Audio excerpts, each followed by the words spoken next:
Welcome back at WNST, Towson, Baltimore, and Baltimore Positive. We are into the summer months around here and doing Baltimore Positive conversation with my partner in crime, Don Moeller, former high school guidance counselor of mine. All of it brought to you by our friends at State Fair. We're going to get back over there for some more crab cakes, some chicken and waffles. I'm partial to the orange crushes, especially on these hot days and on the weekends. My wife likes a Bloody Mary over there. Go see our friends at State Fair at El Guapo. Don, they're opening a third location, correct? Another place that's going to have that famous Portali lamb shank thing he does, right?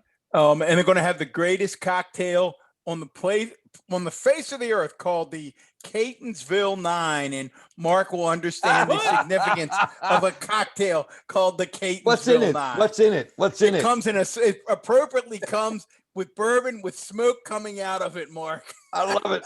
It's feisty right out of the gate, just like we are. Our friends at Fadley shipping crab cakes all over the world as well. We're going to get back over to Fadley's. We began the crab cake tour at Fadley's with John Sarbanes. We're about to take the show on the road.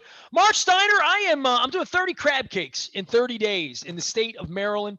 I sort of famously traveled all over the world and all these Super Bowls and all this stuff. I've never been to Deep Creek Lake. I've never been to Savage River. Can you imagine? That's what I said, Mark. I've never been to Point Lookout. I've never been to Oxford. I've only been to Tillman Island once in my life, and it was just to you get stuck breakfast. at home?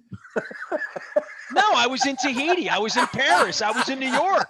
I was chasing Super Bowls. I was doing stuff. So I was on the beach in Jamaica. That, Nestor, when you were in high school, there was a bumper sticker that people proudly put on their cars over in Dundalk. And I love my Dundalk folks. It said, live, eat, shop, Dundalk. You took that to heart. You took it to heart. I had one. But Mark, I'm doing this crab cake tour. So before we begin here, I need to know, where's your favorite part of the state of Maryland? Because I know you're a seasoned traveler here of all the back roads on the Eastern Shore, trying to turn them all into liberal Democrats, right? What's my favorite? I don't know. It's a hard thing to say. I mean, let me start here. It makes people get pissed off, but that's good. That's what we do on the show. I hate Ocean City. Okay.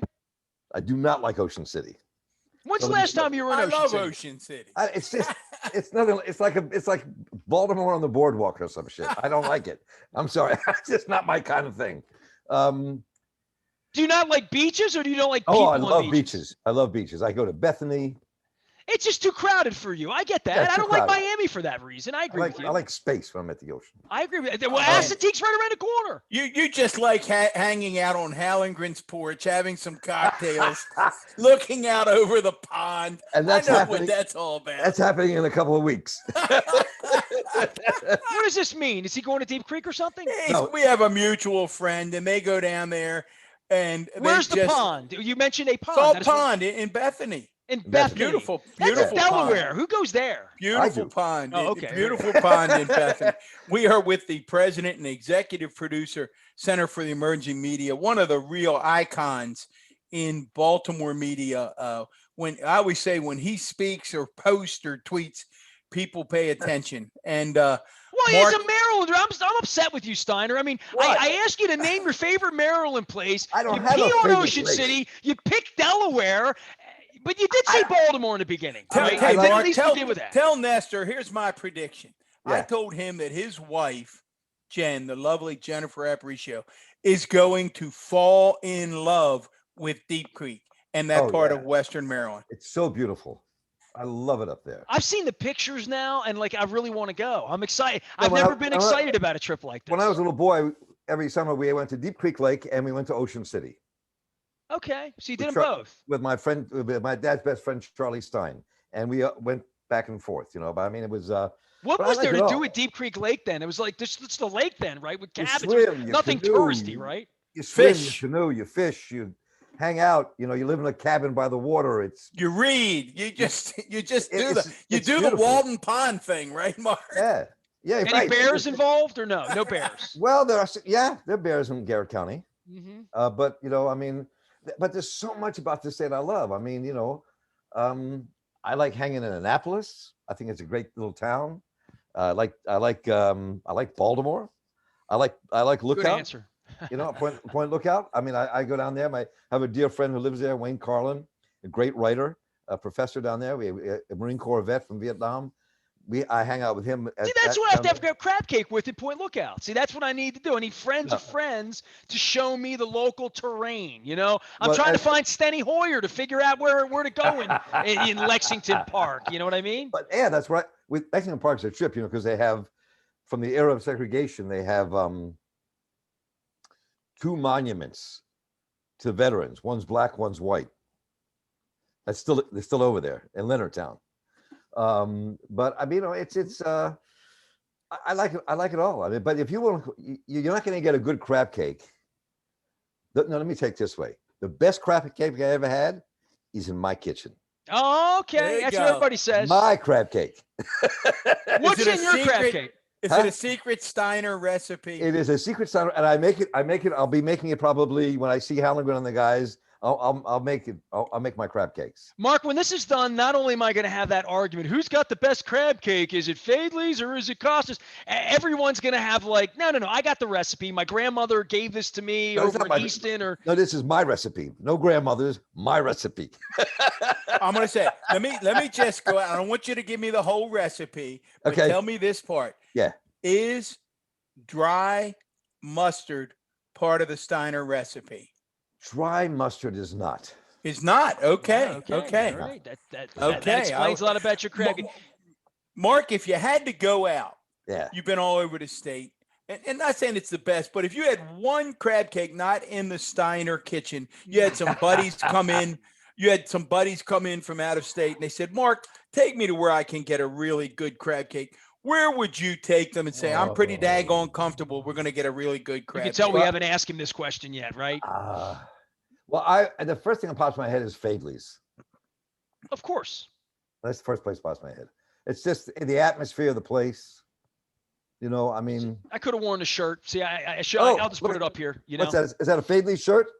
Yeah, I actually have a special background too. That I can put myself at Fadley's anytime I want. It's sort of a state of mind thing that we do around here, you know. So, but we love the folks, Bill and Nancy and Damie, and you're right. There we go at Fadley's.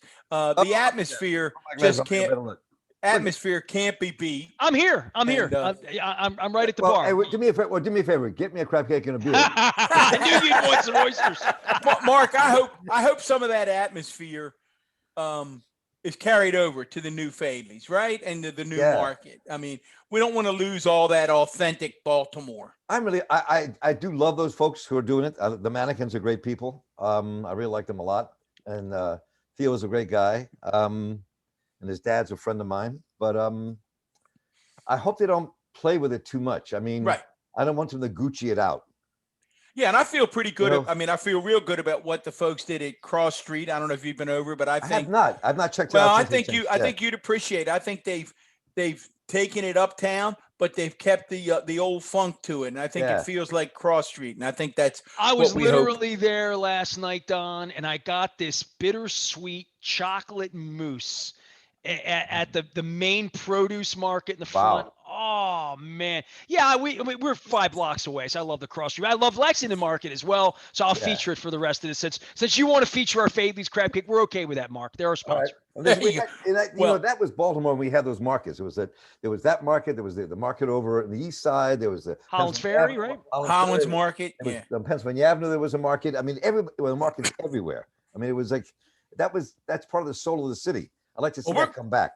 We're going to talk with you before this is over about the future of Baltimore, because I know you've been giving it a lot of thought and actually putting pen to paper. But before I do that, Mark, once again, as you always do, your history lesson over the past week to 2 weeks on an amazing Maryland woman named Gloria Richardson. Oh, yes. You wrote about Gloria Richardson on Facebook, and I thought, there's a book here, or there's a movie here. That's when I immediately said to Nestor, we've got to get Mark on, because I need him to talk and educate our listeners about this woman, Gloria Richardson. And in doing so, Mark, I'm going to get into what in the hell a 14-year-old boy is doing in Cambridge back in the 60s, fighting for civil rights. But start with Gloria Richardson and who she was and why we should know her as Marylanders. First of all, she passed away just this week at 99 in her sleep. and that was a just way for her to go. She was just this brilliant woman who led the civil rights movement in Cambridge, Maryland, to end segregation in Cambridge. She was from she was born in Baltimore, but moved to Cambridge when she was young, and she actually let me just tell the story that was really interesting. She actually, this is how smart she was. She started Howard University when she was 16 years old in 1942. Wow.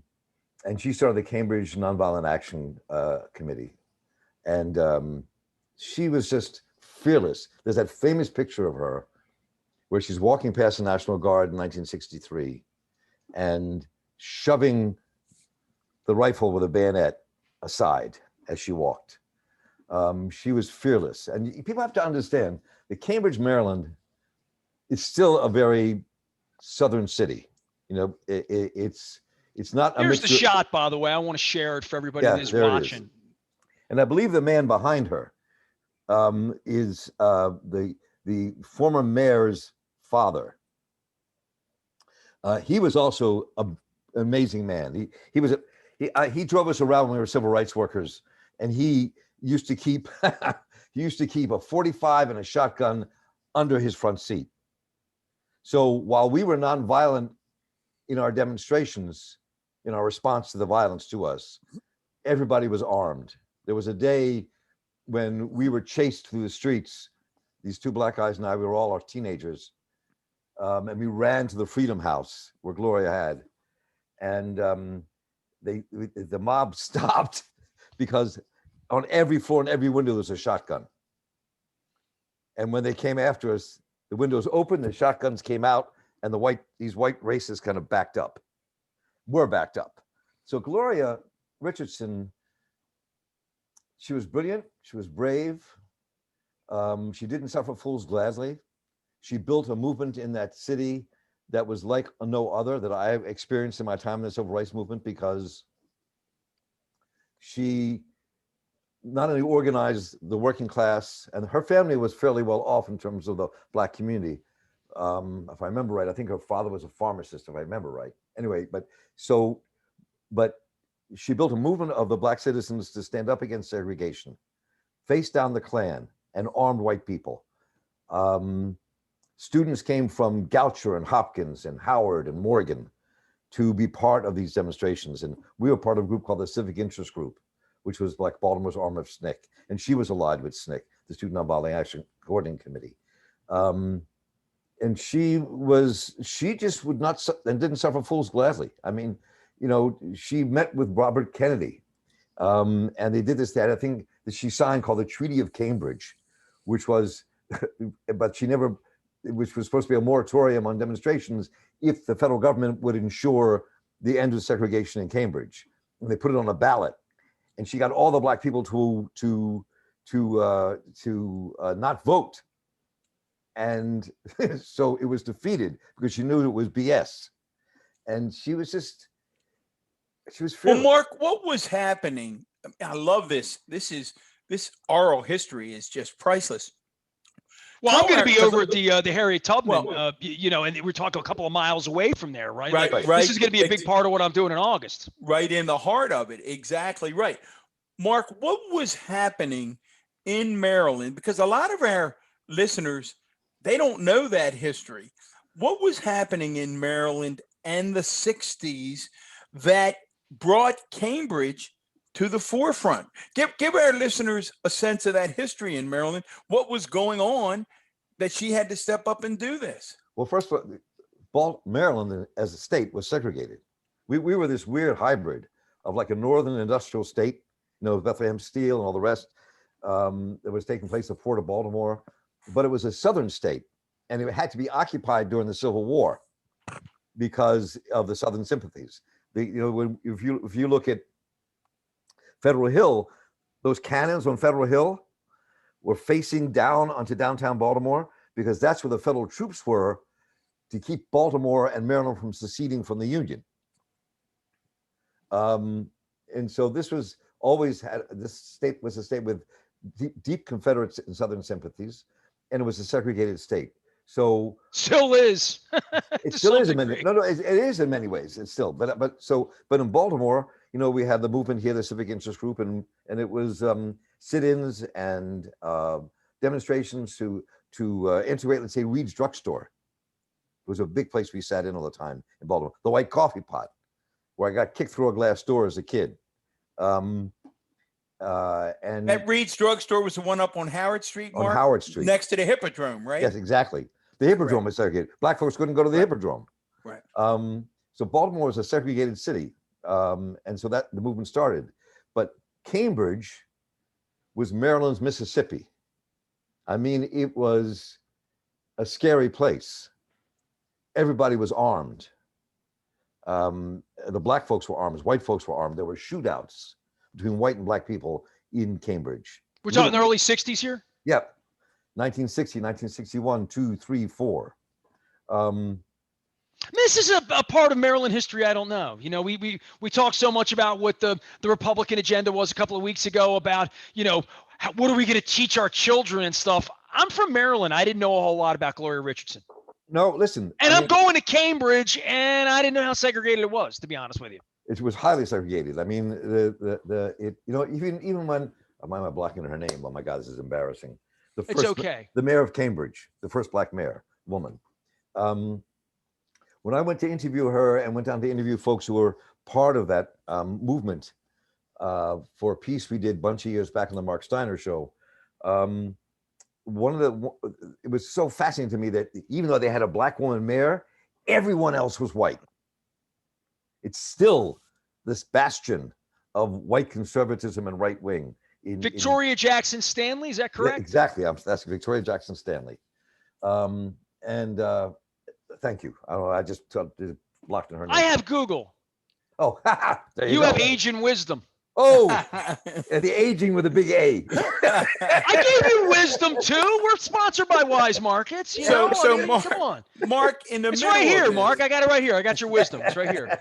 In the middle of this, and again, we're with Baltimore media icon and the president of the Center for Emerging Media, executive producer. Mark, in reliving the Gloria Richardson story, yeah, she spoke about you years later. She remembered some white Jewish kid from Baltimore. Tell us that. First of all, how does the white Jewish kid say to mom and dad, I'm going to Cambridge? So what she said was, a friend of mine went to see her in New York, and brought, my name came up somehow. I don't know how it came up, but she said, "Oh, I remember him, the little white boy from Baltimore," because I was like 14 years old. Trying to imagine my grandson coming to me and say, "Hey, Pop, I'm going to go to Cambridge. I'm going to go down there and protest with a bunch of civil rights workers," and me saying, "All right, I'll see you in a week or two." I mean, walk me through this. So it started with my mother. Mom was a Brit and met my dad in World War II. And she was an ambulance driver in Britain during the war and World War II. And so she hated racism. When she and my dad married, she gave my father Richard Wright's Black Boy with an inscription for him to read it so he could understand his own country better. And so when I was not quite 14, so that would be in the spring of 1960, we were at Mondawmin Shopping Center, and we were looking over the balcony there to the ground floor, and there were a group of young black people picketing the White Coffee Pot.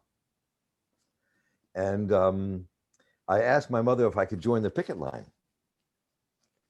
And my mother looked over at me and said, with her English accent, says, "Oh, that's a lovely idea. Sure. Let's go find the picket captain. We'll ask him." So we went downstairs and anyway, walked over this guy. His name was Clarence Logan, Skip Logan, who was the leader of the Civic Interest Group, which was Baltimore's activist civil rights group. And my mother asked him, and he said, "Sure." So I got a picket sign and I started walking with him, and Mom left. And I after we finished picketing, I was so excited. I was like, I went to the store and I bought every black magazine I could find. sepia, ebony, Was jet. that the moment for you, Mark? Was that the moment when it became real? When you write the Steiner memoirs, is that the moment where you said, I've got to do this? Actually, for me, it started earlier because when I was 11, this is so strange telling you stories, but when I was 11, I was about to turn 11. My mother was having coffee in the kitchen with Mrs. Jackson, who was a domestic woman in our house, and her nephew, Mr. Dennis Foster, used to pick her up every day and take her home. And three of them were having coffee and cake. And tea, if you will. no, mother, it could have been tea. You never know. Yes. So mom was there. So I said, Mom, look, I'm going to be 11 next week. I got to be a Boy Scout. I got to join the Scouts. So I was just enamored with the Boy Scouts. And my English uncle had sent me the Lord Baden-Powell's original handbook, and I was so excited. And could you tie a square knot? Oh yeah, I still can't. So Mr. Foster said, I'm a Scoutmaster. You can join my troop. And I have to understand, this was 1957. This was Baltimore, segregated. This is a black man speaking to me about joining his troop that happened to be on the east side of Baltimore on Ashland Avenue. And I said, and I looked at him, and my mother went, I never forget the look. She cocked her head to the side and she said, oh, that's a lovely idea. So that Monday morning, and that picture is posted on my Facebook page. That Monday morning, a Monday afternoon, he came and picked me up, and I joined his troop, and we drove from white Jewish Northwest Baltimore in Forest Park, down North Avenue, down Broadway, left on Ashland Avenue, right in front of the Faith Baptist Church. And so that was my introduction to the Black world as an 11-year-old. And we were Boy Scouts there. I hung out in the neighborhood. And what happened was that we went to scout camp, Broad Creek, which was where everybody went with their troops when we were kids. And we camped out. We were the only black troop there. That's the picture. That's my scout troop. That's Mr. Foster I'm kneeling next to, Mr. Dennis Foster. This is my first day in the Boy Scouts. I'm 11 years old in that picture. Great car too. Yeah. Nice wheels. Oh, that Mercury, man, that was a cool car. That Mercury was such a cool car. I love that car. So anyway, I'll make this quick. But at the camp, I was going down to get my canoeing merit badge, and I walked past this other troop, and this guy was leaning over the fence, a scout, maybe a year or two older than me, and he looked at me and said, "Where's your troop?" And I pointed to where we were camped, and he said, "What are you doing in a troop with all them ends?" I won't say the word on the air. And I was like devastated. A Boy Scout would use that word. And my best friend in the troop was a guy named Edwin Johnson, who just passed away a little bit ago. And Edwin and I were camping buddies. And I remember the first day we camped out together, my mother packed 2 lamb chops for me. And his mother packed these 2 skinny ass little SK hot dogs. And we pulled our stuff out of our packs, and we looked at each other and we smiled, and we just went like this. And we shared our lunch. But then I would hang out at his house, and everybody in his community like embraced me as a little boy off of Ashland Avenue. But when he came to my house, nobody would play with us. And as a matter of fact, some of the guys in the neighborhood took umbrage at my bringing a black kid into the neighborhood, and they tied me to a tree over a red ant colony and left me there. And my mother came out with my sister, and they untied the ropes and stuff. But all that combined made me realize that what we call racism in today's world, in those days we just called it prejudice. It's hatred. That's not a good enough word, right? No. Well, and Mark, what I'm struck by, and that's what I love about these conversations, as you're going through that, I can see the streets. I can feel the community. I can feel the community where you're being embraced. I can feel the community where you're being repudiated and tied to a tree. And I'm thinking how Well, I'm tragic. trying to think if a black child would have come onto my block in 1975, whether our parents would have let us play with them or not. Like I think they literally, would I not, grew up on an Archie Bunker block, would not, so probably would not have, probably would not have. And I'm thinking of the tragedy, Mark, and maybe you talk a little bit about this, about how, what a loss it will be if some of these conservative legislatures prevail with this idea of what can no longer be discussed and talked about in classrooms. I saw a list someone posted yesterday. It was absolutely terrifying. I mean, you're not allowed to talk about Jim Crow. You're not allowed to talk about slavery. You certainly would not be able to have Marc Steiner share this story about Boy Scouts and how it formed who he is. Talk about this strange, dark place that we're trying to dig out of, Mark, because I have real trouble making sense of it. I mean, I think in some ways, I interviewed a woman yesterday who I really respect a great deal, Reverend Liz Theo Harris. She's co-chair of the Poor People's Campaign. And she wrote this article called, "Are We on the Eve of the Third Reconstruction?" which was really an interesting article. And so when you think of our history, we came out of the Civil War and Reconstruction started. And people like to blast Reconstruction as a horrible moment in our history, when in fact it was the greatest experiment in interracial democracy that we ever had at that point.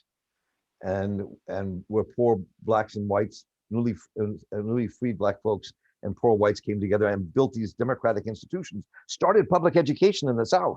I mean, it was an incredible moment, but the reaction was severe. And that's where the Ku Klux Klan started.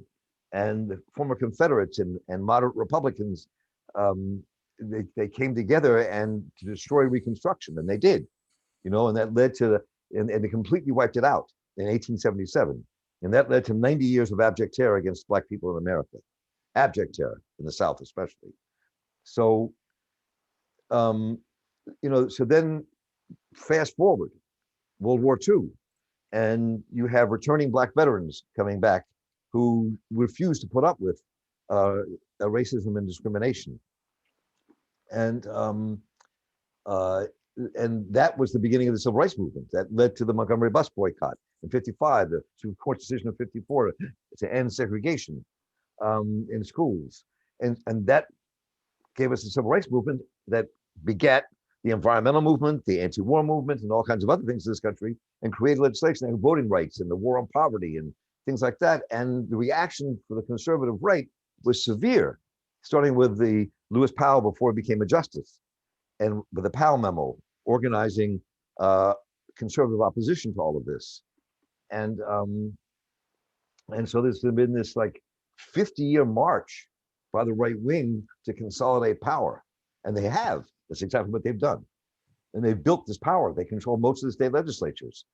They're passing anti-protest bills. They're passing bills to kill voting rights. I mean, we are once again on the verge of a major political struggle in this country. Well, trying not to teach our children truth is also like a really the critical race. They won't teach that. That's well, they don't even know what that means. I mean, no, they don't. The silly part about that is that's just Frank Lutz tested that in a focus group, and it got a visceral reaction from white folks in a focus group. So McCarthy and the rest of them grabbed critical race theory because it gets a certain emotional reaction. They don't. If you say to people, should you be teaching about slavery? And they go, of course you should. And they don't know. Nobody pays attention, Mark. This is the dangerous part. Nestor and I talk about it all the time. Nobody's paying close enough attention because people are tired and they just want to pay their bills and try to enjoy so they're not focusing on the one thing that I point to, and you've alluded to it. Forget all the stuff is bad on the voter suppression stuff. I loved it when Stacey Abrams trumped the Republicans and they thought they were going to stop her in her tracks saying, well, we need voter ID. And she goes, I'll take the deal. Well, all of a sudden, there was no deal. I mean, she knew how to play it up. I'm in. I'll take that deal. Because their goal in all of this and what people are missing is to put these little pieces of legislation in place that will allow state legislatures to overturn elections if they think the outcome is wrong. That's what people are. It's not all this other. The other stuff matters, whether you can get a glass of water or bag of chips. All that stuff, yeah, it shouldn't be. Whether you can vote for 10 hours or 12 hours, whether early vote should be a week or 2, it all matters. But what really matters, Mark, is saying to legislatures, yeah, we can overturn an election if we think it wasn't right. And I think that this is going to call, I've been talking to a lot of people about this recently, and I think there has to be a response on a number of levels. There's a legislative response, there's a political response, there are demonstrations, but I think what I've been saying to some people recently is we need to think about organizing something akin to the old civil rights movement. And when the 2022 comes up for elections, we need thousands of people, and I'm being literally serious about this, thousands of people to go to the states that have passed these draconian laws, register people to vote, get them to the polls, and risk being arrested. It has to be confronted. You can't just let it happen. So that was Larry Gibson's point, and I know you're fond of Larry. Yeah, Larry's a good guy. A long history with Larry. When we had Larry on, Larry was pretty clear about saying almost exactly what you're saying, and in terms of we can't let this narrative take place. Folks, people have stood in line for 10 and 12 hours forever because of the franchise of the vote, that if we are steadfast, they can't win this one because we'll do whatever it takes. And what I hear in his voice and your voice is saying, almost has to be the we shall overcome thing, right, Mark? Not to trivialize it, but we can't let this happen. Yeah, we can't. I mean, we can't. I mean, we are, I tell some of my friends who are on the left who want to just take it to an extreme on one side. I'm saying, look, we need a broad group of people in this country to say no. Correct. This cannot be allowed to happen. And I don't care if you're a moderate, I don't care if you're conservative, I don't care if you're a socialist, I don't care if you're capitalist, left or right. We have to say no. This can't happen. We won't let it happen. I mean, we are literally in a battle for our future. And I say, Don, you and I are fathers and we're grandfathers. I'm also a great grandfather, which is really weird. That sounds great. So Pappy. But come on, Pappy.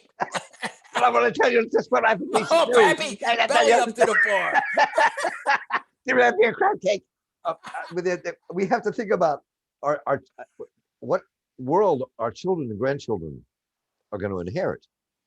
So we cannot let it happen. Our democracies are fragile beasts, and it could be taken away from us. And if we'd be fools to think it couldn't be taken away. Mark, I'm a little blown away.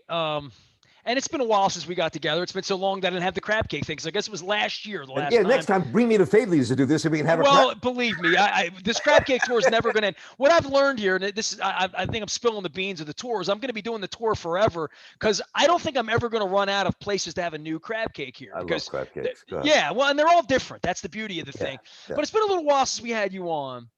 The histrionics of all of this over the last 6 months now and 15 days since the insurrection took place, and now it didn't happen, they were tourists. Then they want to put Jim Jordan on the on the jury.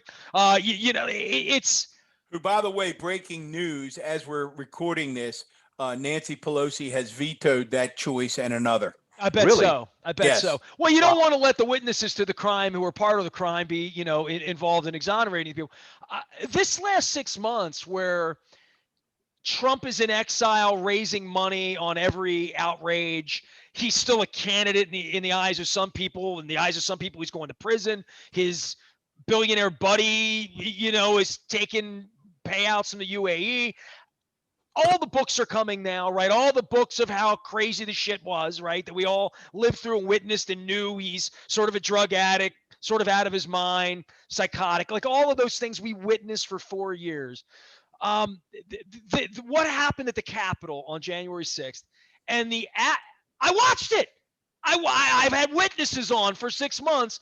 Now we're just going to pretend it didn't happen and no one's going to like get blamed for putting that together, that we're just going to give 8 months with the Republican judges and say, go make sure you can get out before it's time for you to vote the next time. We'll let you vote again. Like, I don't understand. The last 6 months has really been befuddling to me as to how wimpy the Democrats are once they get in power versus what we saw the last 4 years. I mean, wimpy is an interesting word to use. I mean, I think that the Democrats have the leadership is not stepping up to the battle that we're facing. I interviewed a woman named Anna Escamani a few weeks ago. She is a member of the House in Florida, not the House of Representatives, in Florida state. And she's second generation Iranian American, working class woman, who represents Orange County, Florida, which has a huge portion of pro-Trump people in her district. And her response is really fascinating to me. I mean, talked to a lot of state legislators around the country in these states. And a lot of them want to see, they see themselves as organizing that vote to come back over. Not to just, A, you have to confront it, but B, you can organize it to show the commonalities and bring people back over. I think both things have to happen, and I think that we can't, and what we're facing, we cannot, I'll say it over and over again, we cannot underestimate the power. The right wing is organized both in a parliamentary sense and in a paramilitary sense. And we but have also not based in reality in many cases. What is that? But we all have different realities, though. Right. Exactly. Right. And clearly we do. That's the astonishing thing, because it never felt that way when Ronnie Reagan was running the country, that we had two completely different realities. We had two different points of view. I'm not so sure about that. I mean, I think we that was one of the major turning points in America, was his presidency, turning to the right. And rather than Democrats standing up and trying to build something, they ran to the right with Reagan. And I think that was a huge turning point. And Reagan played the race card all the time. He always used language that was attacking Black people in America. I mean, you can just look at a whole arc of our history. I mean, there's a man named Rick Perlstein, who is an author and a writer, and he's written 4 really interesting books mapping out the rise of conservatism and the right from Nixon through Reagan to now. And I think that there's a real arc here. And I think Reagan was one of the most dangerous presidents we've ever had. Well, I often point out, Mark, and like you, I understand. I do believe that there's true. Two things can be true. Yeah, it's one of my themes, right? There can be this affable Ronnie Reagan who has cocktails with Tip after 6, right? And they're amenable and they're nice. But then there's this other Reagan who truly did believe, and I would encourage people to go back and look at how he treated the protest in California when he was the governor of California. You come fast forward to when he's president, and he gives that famous speech where government isn't the answer to the problem. Government is the problem. And then, of course, the massive tax cuts that I'm not sure the nation has recovered from to this from day. An infrastructure standpoint, changed the arch. Every time I hit a pothole, I think there's somebody with a country club thing that 50 years ago, they would have pulled $100 away from that rich person to fill the pothole. That's sort of the way the country got built. Now, the infrastructure part, I think, more than health, we had health insurance earlier, more than the price of the things that really fracture the country, taking all the money away makes everything worse. So that's the part for me that when I go to other countries and I see they've sort of kept up, when I go to Japan and see that, and I go to Germany, they kept up with their roads. Things are clean, things are neat. We're in a different place here because billionaires are taking their money and getting in phallic looking things and flying to the moon instead of like doing things here.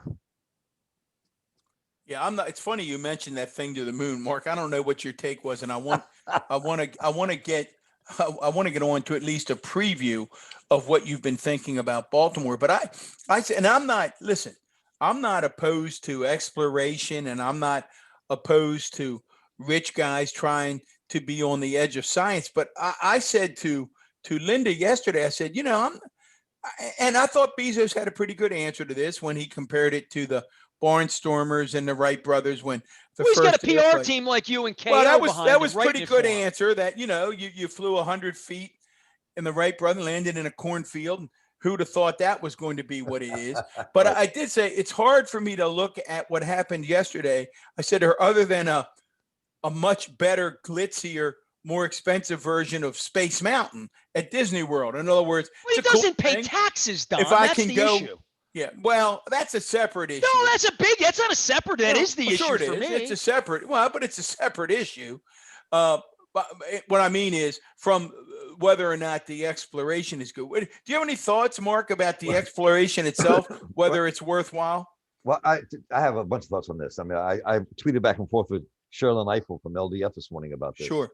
But I also posted this thing on my Facebook page. Let me start with this. I posted it just before we went on the air together today. There's a picture of his rocket going up, which looks like a giant penis. And underneath, it looks more like a dildo, but I'll let you have it. It's fine. That's fine. And underneath, there's a picture of two chimpanzees. One saying they launched a giant dick into the sky today, and the other one says his rocket looked like a penis too. So, I mean, but in seriousness, I think this is a dangerous precedent. I mean, here we are. You're talking about infrastructure. We're defunding NASA in all of our space exploration. We are taking government money away from that. And now we're seeing the corporatization of space, which I think is a real dangerous precedent long term, really dangerous for the country. This should be a public endeavor, not a private endeavor. It's about all of us. It's about our planet. It's about our nation. And also, I think that it is an issue that all three of these men are not paying taxes. But, and I think people, if they want to contribute something, take those hundreds of millions of dollars you're focusing on getting yourself to space, to the edge of space, and help rebuild our country. Feed some kids, clothe some kids. First of all, I agree with that. The only place I would argue maybe with you and Nestor on the tax thing is, again, I'll go back to our elected officials. Fix the tax code. Yeah. Fix the tax. Stop talking about, in other words, none of them have been accused of doing anything illegal. They're using the tax code to their advantage. So I'd say to the country's detriment. Fix the tax code. So while we're on trying to fix things, Mark, and you've been gracious with your time, I know you're thinking deeply about Baltimore, and I'm not going to ask you to give us sort of a synopsis of your writings that are about to come, whether they're a lengthy essay or a book. But what are you thinking about? This is Baltimore Positive. What are you thinking about regarding Baltimore, Mark, and its future as you sit there now? Well, first of all, the piece I'm writing, Don Moeller, you're going to be one of the people that gets it, because I want your response to it, given your history as county executive and more, and all the things you've done. But I've started writing this piece. It started out as a piece about responding to people who say abolish the police. As a matter of fact, I just had a long conversation with my nephew, who's a cop in Seattle, about this. Because I think that rather than say abolish the police, we have to think, how do you restructure what we spend on public safety? And where the very different concepts, right? Two very different things, Mark. Well, I mean, because if you go to the inner cities, most people in the inner cities, in poor communities of color especially, but in poor communities in general, are going to say abolish what? Right. Yeah, they want the police on their street. I mean, because there are two sets of gangs for a lot of poor people. One's the police, the other the thugs on the corner, and they're terrified of both. But let me not digress. What I'm saying is in the short term, you have to think about what you need to do to ameliorate the violence in our communities by investing more in rec centers, by having schools be 24/7 community institutions, by investing in mental health workers, violence interrupters, social workers who actually respond to most of the things that people are faced with, not just the police. Those are all short term. But the only way to end the violence in places like Baltimore, and using Baltimore as an example, is to think long term, to think what do we do to put people to work? What stabilizes communities and creates families are people who have jobs that can take care of themselves. That's what changes the nature of a society. And an education to get that job. Yeah, you have to, absolutely. And so, yeah, absolutely. You have to understand also that when you're talking about education in a place like Baltimore, in poor communities, you need more, you need to restructure it so it actually helps the child. You have to get smaller size classrooms. You have to have, I won't go into all that now, but there's a whole education piece that goes with this as well. But let me give you a couple of crazy ideas. So that anytime the city spends money on anything, part of that has to be hiring people from inner city communities for those jobs. Whatever you do, that has to be part of it. B, two crazy ideas. One came from Wally Orlinsky, and I pulled out. It wasn't the birthday cake, was it, Mark? No, not the birthday cake. Okay. But Wally, was former president of city council and went to jail and all this stuff. But he was also a very brilliant guy, and he put together a proposal long ago about resurrecting the trolley car system. So we read it, and I started thinking and looking at the map of where it used to go when we were kids, Don. Where they used to go, you could go from Catonsville to Dundalk. The number 8, right? Exactly. Right? So I think I started writing about how you restructure a 21st century version of the trolley system for metropolitan Baltimore. And it can be done. I've been talking to engineers, other people, how you would do, what would it cost? Well, and so how you could reestablish that. It would cut down on traffic, but you can deal with that by parking lots and other things and rebuilding a trolley system that goes across the city and puts people to work building it and maintaining it over the next 20 years. Take a long time to structure. Other thing I thought about, and these are all crazy ideas for some people, but I think they really are doable. They're long term. I won't see the end of them. We'll probably be gone. But the dean, the vice dean of the School of Architecture at Morgan State University did this paper, and I've also pulled that back up and talked to him because I was just really thinking what a really interesting idea. Baltimore is a delta. We live on top of rivers that we've paved over. So, and Central Avenue, like winds its way from the northeast and down to the harbor, that's a river. That's a river. So I modestly propose, let's unearth the rivers. Let's let them free. Let's build a city around these rivers. Let's put people to work doing that. Jones Falls, Central Avenue, start there. And recreate the city. And in that, it's putting people in the poorest communities to work, investing in education, and building a city for the future.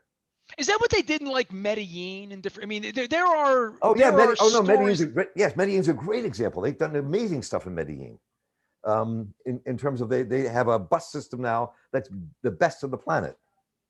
That gets people everywhere. I mean, and they've just invested tons of money.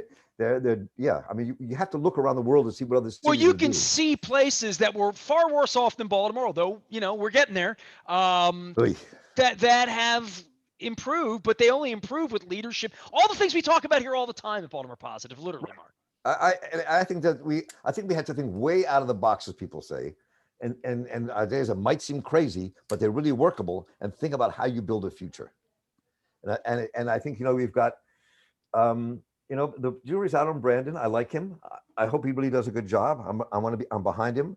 I think Johnny O and Calvin Ball and Pittman are really progressive thinkers. This is a time for these men to come together and really think about how they build the metropolitan area. It's not Baltimore isolated. I mean, the port of Baltimore, between Anne Arundel County, Baltimore County, and Baltimore City, they need to come together to really devise a new system to make this work. And Mark, you just touched on something. We just also had Stuart Pittman join us from Anne Arundel County. He's a good guy. One really effective, young, up-and-coming county executives. I think we're at a really unique time, and you allude to it, where we have a young mayor that has a lot of promise. You have these surrounded by these young, progressive thinking county executives like Stuart Pittman and Johnny O and Calvin Ball. And even sounds like the governor's race is really important next year, huh? Even it's governor's race will make a big difference, and we'll have Mark back on soon to talk about that. I'm sure we'll have Wes Moore on too, and Doug Gansler and Tom Perez. Everybody. Mark, we love visiting with you, man. I appreciate you always taking time. I always enjoy talking to the two of you. I love it. I love talking to the two of you. This is always good. I can't wait to read the piece, man. Wherever it is, I can't wait to preview it. Nestor, this is what we're talking about. We talk about big ideas, and Mark, what you're doing there, and I'll give a shout out to Ron Cassie. Ron, 5 or 6 months ago, wrote an incredible article Ron's great. on how to fix Baltimore. It's guys like you and Ron at Baltimore Magazine who are thinking big. I keep saying, let's get the smartest, brightest people in a room, and let's not sit around anymore. I mean, when you talk about opening up rivers, and I don't know if it's trolley cars or if it's electric buses, but let's move people around the city. Let's put people to work. This fun stuff, Nestor. Appreciate you, Mark. As always, Marc Steiner, the man, the myth, the legend. You can follow him out on Facebook. Where do people follow you? What do I tell people if they want to catch up with Mark? Facebook? Facebook, the Marc Steiner Show website. You know, we're putting new stuff up all the time. I got a weekly podcast now I'm doing. So I ain't going. I'm not you look younger than ever. I don't know how you do it, man. I don't know. You make me want to go shave and cut my hair. I'll be honest with you. As we end this, I got to tell you, I was talking about this the other day, and it's probably genetic. My dad didn't start turning really gray until he was in his 80s. I don't know why. You're not 80 yet, are you? No, 5 years away. And you're 75? Yeah. And my grandfather never went bald. So I must have inherited those 2 sets of genes from my head. There you go. That helps. There you go. And I'm 53 and I'm trying to keep the silver out of here, man. I'm trying to do all I can do. I chalk it up to that North County living too now. So listen, right.